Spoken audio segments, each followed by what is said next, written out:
Friends, നിങ്ങൾക്ക് എല്ലാവർക്കും സുഖമല്ലേ? ഞാൻ ഇന്നൊരു ചെറിയ ഡ്രോയിങ് ചെയ്യാൻ പോവാണ്. ഒരു ലൂസ് സ്കെച്ചാണ് ചെയ്യണേ. ഞങ്ങൾ കഴിഞ്ഞ കുറച്ച് നാൾക്ക് മുന്നേ അതിരപ്പള്ളി പോയപ്പോൾ അവിടെ താഴെ നമ്മൾ വെള്ളച്ചാട്ടത്തിൻ്റെ അടിയിലോട്ട് ഇങ്ങനെ കയറി ചെല്ലുന്ന ഒരു സ്ഥലം ഉണ്ടല്ലോ. അവിടെ നിന്ന് നോക്കുമ്പോൾ കാണുന്ന ആ ഒരു സ്ഥലം എൻ്റെ ഫോണിൽ കിടന്നത് കണ്ടപ്പോൾ എനിക്ക് പെട്ടെന്ന് ടാബിനകത്ത് വരച്ചാൽ കൊള്ളാമെന്ന് തോന്നി. അങ്ങനെ വരക്കുന്ന ഒരു ഡ്രോയിങ് ഉണ്ട്. ഇത് വെറുതെ ലൂസ് സ്കെച്ചാണ്, ജസ്റ്റ് ഒരു ടൈം പാസിന് വേണ്ടി വരച്ചതാണ്. എങ്ങനെയുണ്ടെന്ന് നിങ്ങളൊന്ന് പറഞ്ഞോട്ടോ. അവിടെ വന്നേക്കുന്ന ആളുകളാണെങ്കിൽ നിങ്ങൾക്ക് എന്തായാലും മനസ്സിലാവും ഞാൻ ഈ വരച്ചേക്കണം എന്തൊക്കെയാണെന്നുള്ളത്. പാറക്കെട്ടുകളും വെള്ളച്ചാട്ടവും എല്ലാം ഞാനിങ്ങനെ വരച്ചിട്ടുണ്ട്. പിന്നെ മുകളിൽ ഒരു ചെറിയ മലനിര കാണിക്കുന്നുണ്ട്. അതിൻ്റെ മുകളിൽ എന്താ പറയുക, കുറച്ച് മരങ്ങൾ, പിന്നെ നമ്മുടെ സ്കൈക്ക് ഒരു ഇത്തിരിയും കൂടി ഒരു ജീവൻ പിടിപ്പിക്കാനായിട്ട് ഒരു കുറച്ച് ക്ലൗഡും കാര്യങ്ങളൊക്കെ കാണിക്കുന്നുണ്ട്. അപ്പോൾ അതിനൊക്കെ ചെറിയൊരു ഗ്രേഡിയൻ്റ് ഷെയ്ഡിൽ വൈറ്റ് കളർ അപ്ലൈ ചെയ്യുന്നുണ്ട്. അങ്ങനെ വരച്ച് ഇത് ഇത്രയൊക്കെ ആയിട്ടുണ്ട്. പിന്നെ പാറക്കെട്ടിന് ബ്രൗൺ ഷെയ്ഡ് കൊടുത്തിട്ടുണ്ട്. അപ്പോൾ ഓരോരോ പാറക്കെട്ടിൻ്റെ ആ ഒരു പാറകൾ ഇങ്ങനെ സെപ്പറേറ്റ് ഞാൻ തരംതിരിച്ച് വരച്ചേക്കുന്നതുകൊണ്ട് നമുക്ക് അപ്ലൈ ചെയ്യാനായിട്ട് സുഖമാണ്. പിന്നീട് നമുക്ക് അതുമ്പോൾ കുറച്ച് ഷെയ്ഡൊക്കെ ചെയ്യുമ്പോഴേക്കും നല്ല ഭംഗിയായിരിക്കുള്ളൂ. ചിലപ്പോൾ ആ ഇങ്ങനെ വിട്ട് ആ പാറ നിൽക്കുന്നത് കാണാനായിട്ട്. പിന്നെ വെള്ളത്തിന് ഞാനൊരു ബ്ലൂ ഷെയ്ഡ് കൊടുത്തു. പിന്നെ ഇടയ്ക്കിടയ്ക്ക് ഇങ്ങനെ ആ ഒരു ചെയ്തേക്കുന്ന ഡ്രോയിങ്ങിൻ്റെ ഔട്ട്ലൈൻ നമ്മളിങ്ങനെ തെളിച്ച് വരച്ച് കൊടുക്കുന്നുണ്ട്. അത് വേറെ ഒന്നുമല്ല, ഞാനിപ്പോൾ ലെയറായിട്ട് ചെയ്യാഞ്ഞുകൊണ്ടാണ് അങ്ങനെ ഇടയ്ക്കിടയ്ക്ക് കൊടുക്കുന്നത് ചെയ്ത്. അപ്പോൾ നമുക്ക് മനസ്സിലാവാൻ വേണ്ടിയിട്ട് ഇന്ന ഓരോ സംഭവങ്ങളാണെന്നുള്ളത്.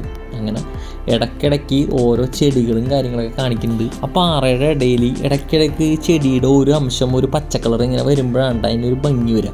അപ്പോൾ അതുകൊണ്ട് അവിടെ ശരിക്കും പറഞ്ഞു കഴിഞ്ഞാൽ അവിടെ ആ സ്ഥലത്ത് അങ്ങനെയൊന്നും ഇല്ല എന്ന് തോന്നണം എനിക്ക്. ഞാൻ അങ്ങനെ പിക്ചറിൽ അങ്ങനെ ഒന്നും കണ്ടൊന്നുമില്ല. പക്ഷെ എന്നാലും ഞാൻ എൻ്റെ കയ്യിൽ നിന്ന് എടുത്തിട്ട് വരക്കുന്നതാണ് അതൊക്കെ.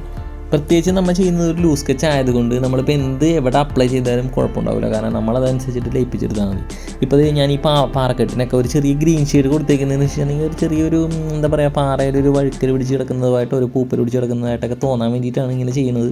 പക്ഷേ അത് കാണുമ്പോൾ എനിക്ക് ഒരു ഭംഗിയായിട്ട് തോന്നി. അപ്പോൾ അതുകൊണ്ട് ഞാൻ അങ്ങനെ അപ്ലൈ ചെയ്താണ്. പിന്നെ ഇത് കണ്ടോ, നമ്മുടെ വെള്ളച്ചാട്ടത്തിൻ്റെ അവിടെ ഇങ്ങനെ ഒരു ചെറിയ ബ്ലൂ ഷെയ്ഡ് കൊടുത്തു. പിന്നെ താഴെ ആ വെള്ളച്ചാട്ടം വന്ന് വീഴുന്ന സ്ഥലം അവിടെ ഒരു ഇത്തിരി ഫോഗ് പോലുള്ളൊരു സംഭവം ഇങ്ങനെ വെറുതെ എഫക്റ്റ് ചുമ്മാ തട്ടിയിടുകയാണ്. ശരിക്കും പറഞ്ഞു കഴിഞ്ഞിട്ടുണ്ടെങ്കിൽ ഇതുപോലത്തെ ഒരു ഡിവൈസിൽ നമ്മൾ വരക്കുന്നതും നമ്മൾ പേപ്പറിൽ വരക്കുന്നതും തമ്മിൽ ഭയങ്കര വ്യത്യാസമുണ്ട്. നമുക്ക് എന്തെങ്കിലും പറ്റിപ്പോയി കഴിഞ്ഞിട്ടുണ്ടെങ്കിൽ ഇതാവുമെന്ന് വെച്ച് കഴിഞ്ഞാൽ നമുക്ക് ബാക്ക് അടിച്ച് കഴിഞ്ഞിട്ടുണ്ടെങ്കിൽ അത് പൊയ്ക്കോളും. പേപ്പറിൽ അങ്ങനെയല്ലല്ലോ എന്തായാലും.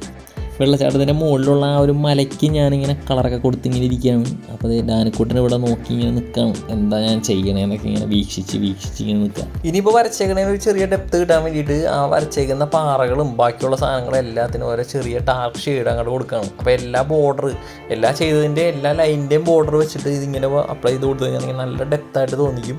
അപ്പോൾ അങ്ങനെ ചെയ്തുകൊണ്ടിരിക്കുകയാണ്. നമ്മുടെ പിക്ചറിനെ മൊത്തത്തിലൊന്ന് ബാധിക്കും അത്. കാരണം ആ ഒരു ഡെപ്ത് വന്നാലേ അത് ശരിയാവുള്ളൂ. അത് കഴിഞ്ഞ് ഇതുപോലത്തെ ഹൈലൈറ്റ്സൊക്കെ ഞാൻ ടച്ച് ചെയ്യുന്നുണ്ട്. ഇതുപോലെ ചെടികളൊക്കെ നല്ല ഡെപ്തായിട്ട് അങ്ങ് എടുത്ത് വരച്ചു. ഏറ്റവും ലൈറ്റ് കളർ ഗ്രീനിൽ യൂസ് ചെയ്തിട്ടാണ് ഇതൊക്കെ ചെയ്യുന്നത്. അപ്പോൾ എന്ന് വെച്ച് കഴിഞ്ഞാൽ നമ്മുടെ പിക്ചർ ഡാർക്ക് ആയതുകൊണ്ട് ആ ഒരു എന്താ പറയുക, ബ്രൗൺ ഷെയ്ഡിലും ഡാർക്ക് ഷെയ്ഡിലും വന്നേക്കണതിൻ്റെ മുകളിൽ ഇത് വന്നോണ്ടെന്ന് വെച്ച് കഴിഞ്ഞാൽ ഒരു പ്രത്യേക ഒരു എടുപ്പായിരിക്കുള്ളൂ. പിന്നെ ഔട്ടർ ലൈൻസ് ഇട്ട് കൊടുക്കുന്നതോടുകൂടി നമ്മുടെ പിക്ചറിൻ്റെ ഏകദേശം ഫൈനലിലേക്ക് നമ്മൾ എത്തണയാണ്. ഞാൻ കുറച്ച് ഫോഗൊക്കെ അപ്ലൈ ചെയ്യുന്നുണ്ട്. അപ്പോൾ ഇതോടുകൂടി നമ്മുടെ ചെറിയ സ്കെച്ച് ഇവിടെ അവസാനിക്കുകയാണ്. നിങ്ങളുടെ അഭിപ്രായങ്ങൾ പറയണം. എന്തായാലും നമ്മുടെ ചാനൽ സബ്സ്ക്രൈബ് ചെയ്യാൻ മറക്കരുത്. ബൈ.